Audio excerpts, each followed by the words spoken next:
To make me miscarry, my 6-year-old son Aaron Bennett deliberately tricked me into eating almond cake that he knew I was allergic to. At my hospital bedside, he hid behind my husband Marcus Bennett, his face stern and refusing to apologize. Grandma told me that if you have the baby sister, you won't divorce Dad. I don't want you to be my mom anymore. I like Sienna Welch better. We can have other children. As for Sienna, she's indeed better suited to raise Aaron than you are. I was completely heartbroken.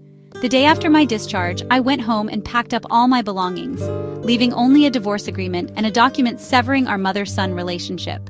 The daughter I had anticipated for 6 months would never be born. It turns out that when your heart breaks beyond its limit, it feels like suffocation. Warm tears slid from the corners of my eyes, dampening my hair. I turned to look at the pregnant woman in the bed next to mine. She was so happy. From her admission to her baby's birth, her family had been there caring for her. Yet during my 3-day stay, my husband and child had visited only once, leaving in a hurry, because they had to rush off to see Sienna's theater debut. My phone buzzed with a message from Sienna, including a video. The video was shot at a restaurant near a theater. Sienna still wore her elaborate stage makeup, and sitting beside her, looking down as he cut her steak, was my handsome husband Marcus. In our 6 years of marriage, he had never been so attentive to me. On my birthday, I had gotten nail extensions and wanted him to help me peel shrimp. Instead, he called in the nail technician who had already gone home and had my extensions removed on the spot. "Aubrey, given my status, do you think it's appropriate for me to peel shrimp for you?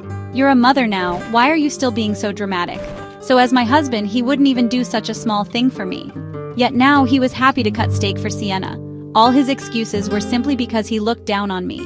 My heart had long since grown numb, but the video continued playing. Sienna smiled sweetly at the camera as she ate the steak Marcus fed her, then lifted her perfectly manicured finger to fork a piece of broccoli and offer it to Aaron. "Aaron, you need to eat your vegetables to grow tall." Broccoli was Aaron's most hated vegetable. In the past, if I accidentally mixed even a small piece of broccoli into his plate, he would throw a tantrum and cry heartbrokenly. Finally, I had to promise never to make him broccoli again before he would speak to me. But now, Aaron was smiling as he eagerly ate the broccoli Sienna offered him. One piece after another, he cleaned the entire plate.